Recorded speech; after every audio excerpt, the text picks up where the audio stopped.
give us 1 second, and they'll come in, and then the Vice President will make some remarks. Give me your mic.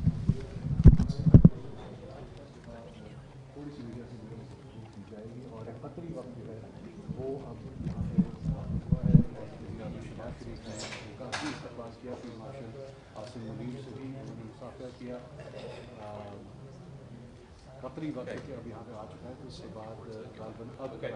All right, guys. Mr. Prime Minister, go ahead. Well, Vice President Jody Vance and my very dear brother, Prime Minister of Qatar, and Field Marshal Shehbaz, ladies and gentlemen, it's a great day. A day which is going to promote peace and prosperity, not only in the region where crisis really created humongous challenges, but this will have global peace. And I must, at this point in time, with the fullest sincerity at my domain, thank President Donald Trump for his visionary and very dynamic leadership, which has resulted in this meeting here today in beautiful city of Bergenstock. And I think here we are going to have wonderful discussions which will lead to hopefully very productive results in times to come. I'd like to thank Vice President Jerry Vance for his very able leadership, leading United States team, and my very dear brother, Prime Minister of Qatar. He's like a very real and dear brother. And of course, Field Marshal Shehbaz Munir, his outstanding role, very consistent, and he showed huge amount of perseverance and patience. And I think together, all these efforts have culminated here in this wonderful Schönes Bergen. And it's really very wonderful to be here. And hopefully when we go back to our homes, we'll have some wonderful paper in our hand which will both promote peace, progress, and prosperity around the globe. Thank you very much. Thank you. Vice President, would like to say a few words? Thank you, Prime Minister. Wonderful. Well, I'll say just a few words here. And first of all, I have some notes of appreciation. First of all, I want to thank the President of the United States, who sends his best to all the great leaders assembled here, because he's empowered us to find a diplomatic resolution to a host of issues that matter to the American people, but I think the world.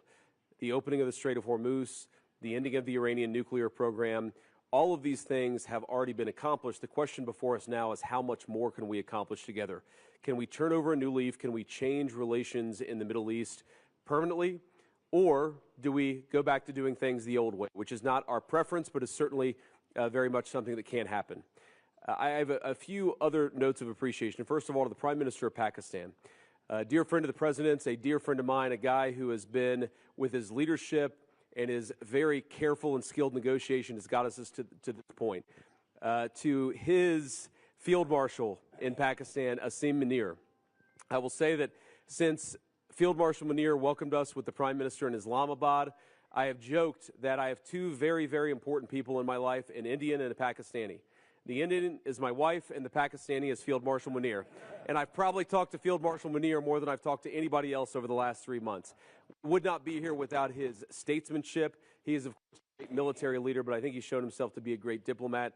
And, of course, who's an amazing friend of the United States of America, but has been also an important part of getting us to this point.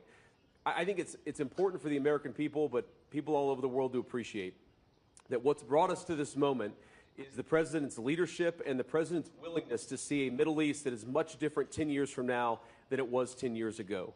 And what we're trying to accomplish here is something very simple. Through diplomacy, through working together to transform the Middle East, where Iran and the Gulf have been at war with each other, or at least have had very unfriendly relations, where Iran has been a driver of regional instability.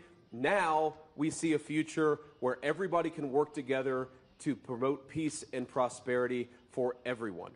What we have already seen back home in the United States is lower gas prices. We've seen the free flow of oil and gas. We've seen peace And now we're trying to build on that to see if we can build something even better and more sustainable for the future.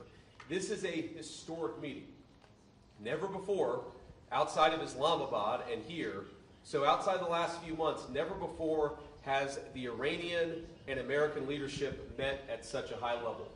What the President has asked us to do is turn over a new leaf, to transform our relationship with the people of Iran and to extend an outstretched hand that says to the people of Iran that if your leadership is willing to give up being a driver of regional instability, if they are willing to give up nuclear weapons ambitions for the long term, then the United States is willing to fundamentally transform our relationship with that country.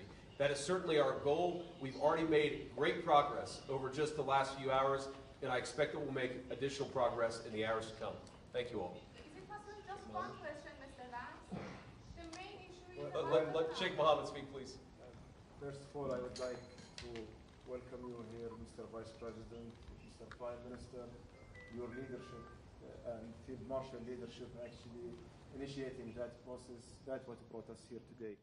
I think that every one of you has highlighted how important is this meeting, how historic is that event, and how significant is that agreement, not only on the security of the region, but also for the security of the world and for the global economy. What we have done and what we have achieved, we wouldn't achieve it without the dedication and the hard work that was done by you, Mr. Vice President, and Mr. Steve Witkoff and Jared Kushner, Prime Minister and Field Marshal, and also on the Iranian side, Dr. Ghalibaf and Dr. Araqji. I would like to thank all of you for your leadership and determination that put us in this room, and this is not really the main celebration. Our celebration when we reach the ultimate agreement. Hopefully this is just the beginning, and I wish everyone all the best. Qatar will stay dedicated to this partnership to support these mediations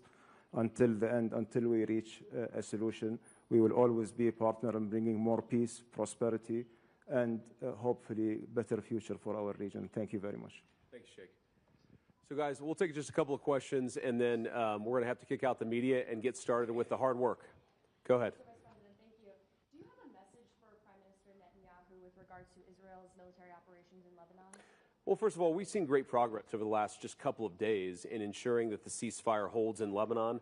These things are always a little bit messy. If you go back to how much was happening 3 months ago and compare it to 3 weeks ago, great progress has been made.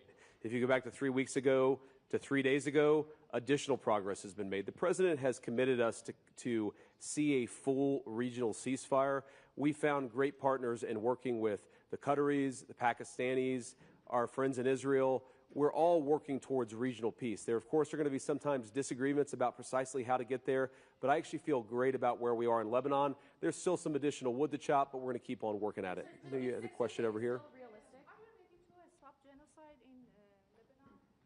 As you know, your alignment, Israel has something like genocide in Lebanon. The main issue is stopping this. Well, ma'am, I think that the President of the United States and the United States of America have done more to stop the conflict in Lebanon than any government anywhere in the world over the last few months, and we're going to keep on working towards it. As I think a lot of you appreciate, peace is never easy. Peace always requires a little bit of work. It always requires a little bit of give and take. But the President of the United States is committed not just to peace between the United States and Iran. The President is committed to a regional peace, which is why we're here working so hard to settle our issues. The one last comment I want to make is what today really represents is the beginning of a technical negotiation that's not going to solve every disagreement, but is going to allow us to sit together as teams for the first time really in history to figure out what matters most to the respective parties, to settle those issues, to solve those issues, and get to a better tomorrow. The reason why the political leadership of the respective countries is here is because we wanted to, first of all, set up the structure for these technical negotiations, and second of all, make sure that our teams have our full support and know they can always call on us to break through any barriers. We got a lot of work to do. We're excited to do it. Thank you all for being here. Thank you.